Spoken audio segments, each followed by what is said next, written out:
Béni sois-tu, ô Dieu, notre Seigneur. Aujourd'hui, nous sommes là, et bien-aimés, toujours dans l'évangile, Notre vie, c'est dans l'évangile. Sans l'évangile, je ne vois pas comment nous pouvons vivre. Alors, aujourd'hui, nous avons quelques textes bibliques que nous allons lire, et c'est dans ça que ça va nous conduire dans ce que nous pouvons parler et partager. Je prends là, je suis dans l'évangile selon Matthieu, ou l'évangile de Matthieu, le texte de Matthieu. Je suis dans Matthieu 16. Je vais lire dans le verset 27e et le verset 28e, et je vais associer à ça dans Matthieu 24, je vais lire dans le verset 14e. J'ai lu. Matthieu 16, 27e verset, il est écrit ceci.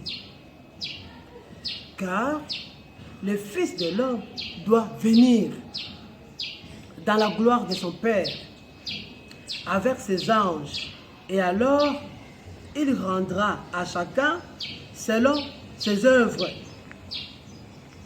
Le 27e verset dit ceci. Et je vous le dis en vérité, quelques-uns de ceux qui sont ici ne mourront point, qu'ils n'aient vu le Fils de l'homme venir dans son règne. Quand nous prenons Matthieu 24, au 14e verset, il dit ceci. Cette bonne nouvelle du royaume sera prêchée dans le monde entier pour servir de témoignage à toutes les nations. Alors viendra la fin. Nous venons de lire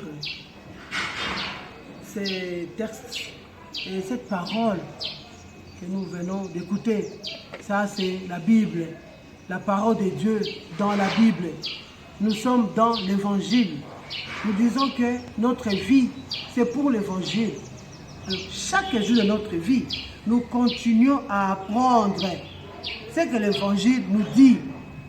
Nous devons apprendre et nous devons savoir et méditer, rester un peu dans qu'est-ce que le Seigneur veut nous dire. Quand nous venons de lire ce que Matthieu nous donne ici.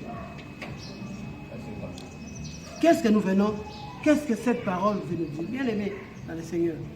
Il y a quelques jours ici, nous étions avec mes frères et sœurs, comme je vous ai dit, mes frères et sœurs avec qui nous sommes nés la même date, même année, même période.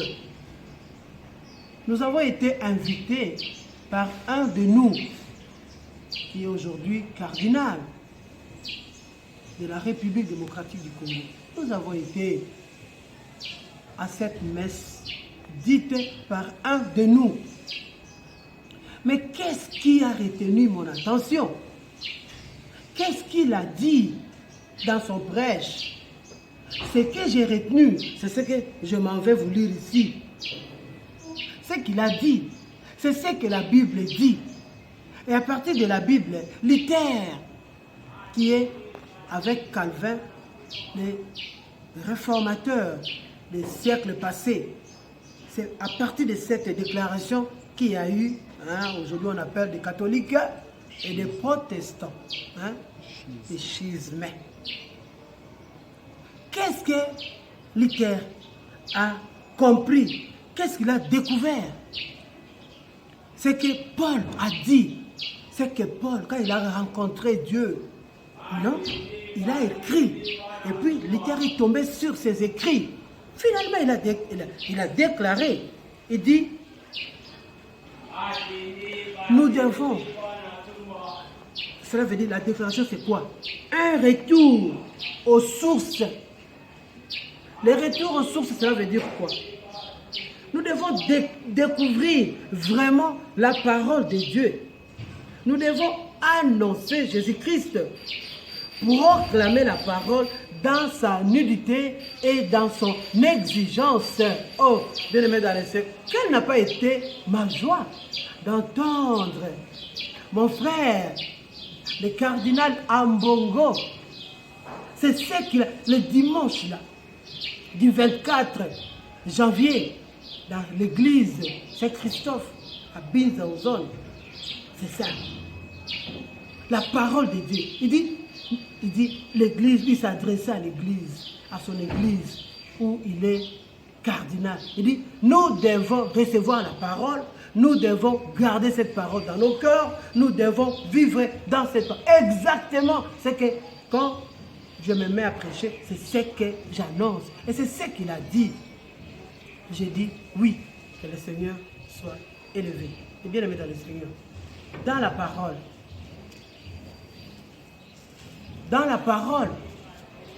la parole, quand ça peut venir, de qui ça peut venir, d'où, mais ça reste la parole. Alors quand il annonce cette parole, ça touche l'esprit qui reçoit la parole.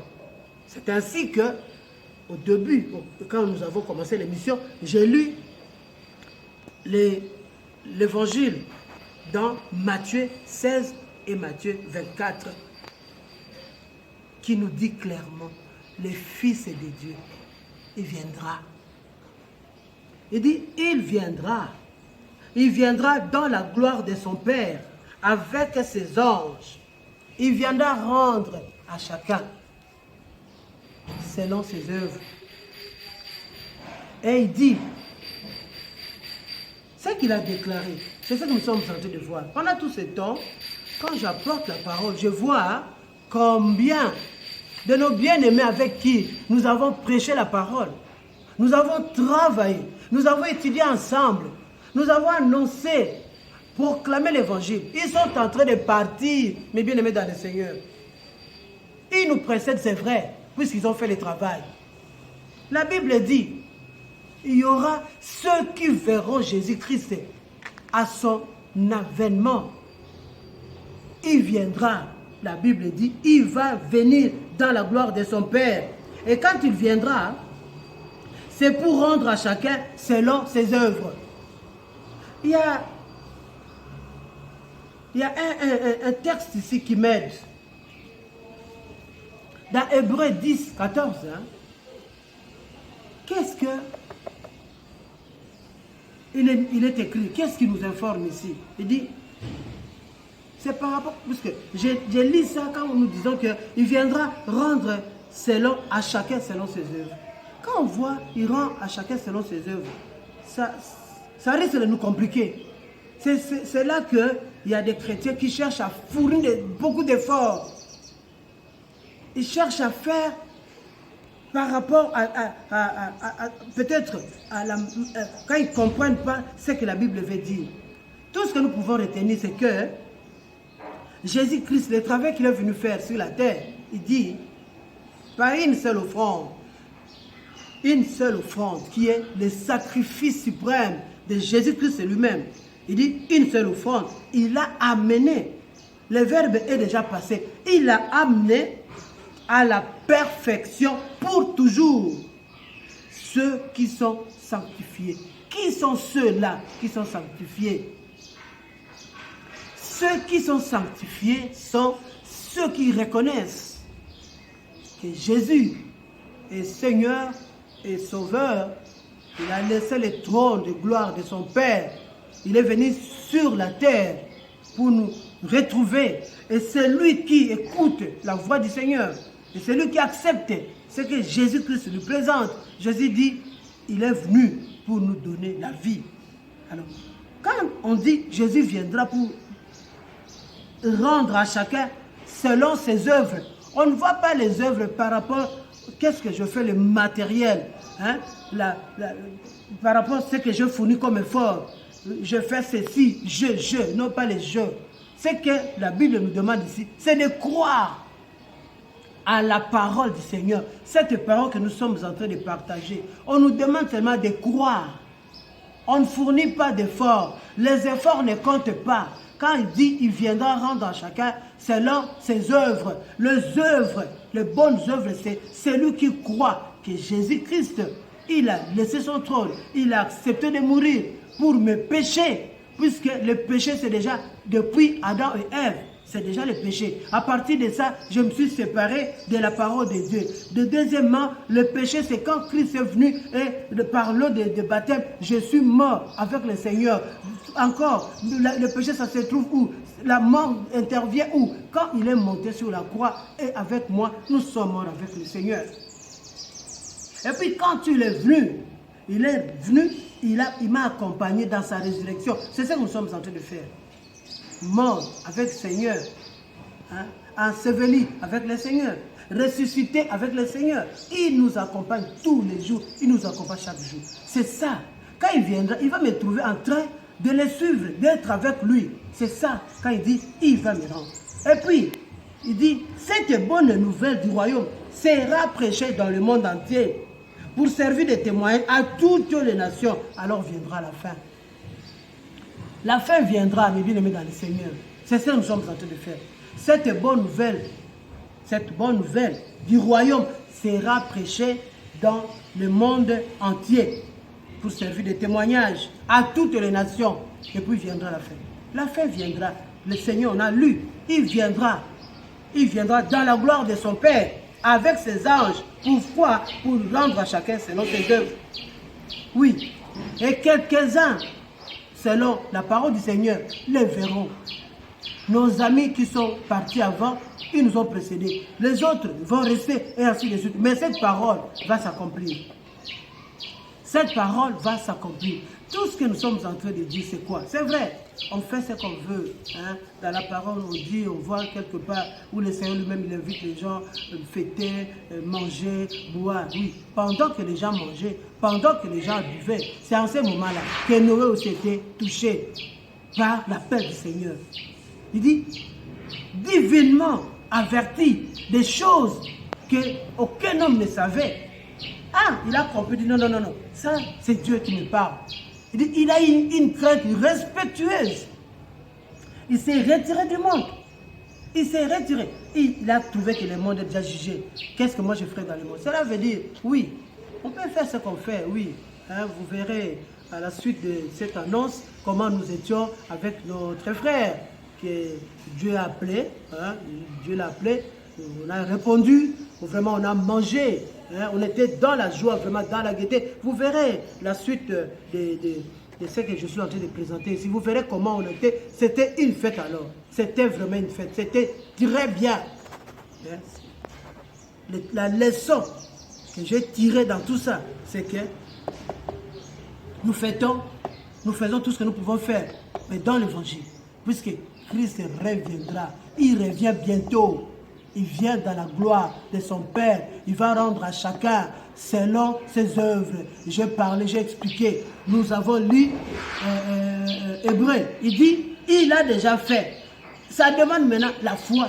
La foi dans cette parole. Il dit, par une seule offrande, ce que Jésus a fait, il a amené à la perfection pour toujours ceux qui sont sanctifiés. Qui sont ceux-là qui sont sanctifiés? Ceux qui sont sanctifiés, c'est ceux qui reconnaissent que ce que Jésus dit est vrai.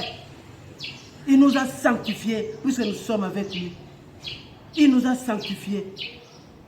Vous êtes avec le Seigneur, vous êtes dans la sanctification du Seigneur. Vous vivez avec le Seigneur, vous bénéficiez de cette sanctification. Et puis, Jean dit quelque part, il dit que ceux qui savent qu'ils verront le Seigneur tel qu'il est, qui demeure dans la sanctification. La sanctification, finalement, c'est quoi? C'est demeurer avec le Seigneur. Écouter sa parole, rester dedans, marcher, partager, annoncer. Hein? Vraiment, c'est ça le travail que nous sommes en train de faire avec le Seigneur. Ce que nous devons retenir, c'est ça. Donc, ça a été un moment terrible, un moment de joie, une parole bien. Tout le monde s'est retrouvé. C'est la parole qui a touché l'esprit, la chair n'a pas trouvé sa place, ça a trouvé l'esprit. Ceux qui ont l'esprit de Dieu, ils ont compris la parole et ça nous a donné la joie de fêter. Hein, la fête avec le Seigneur, manger avec le Seigneur, faire tout avec le Seigneur. C'est ça le message que j'ai voulu donner, hein, et puis associer avec ce qui s'est passé à la journée du 24 janvier, qui était un dimanche solennel, où celui qui est parmi nous, et il est appelé, et puis il nous a reçus, voilà. Que le Seigneur soit élevé à jamais. Restons dans l'écoute de la parole du Seigneur, l'évangile, vivre pour l'évangile. Vivre pour l'évangile, c'est ça, la clé que nous avons déjà, la clé avec le Seigneur. Que tout donne gloire à Dieu, au nom de Jésus-Christ. Amen.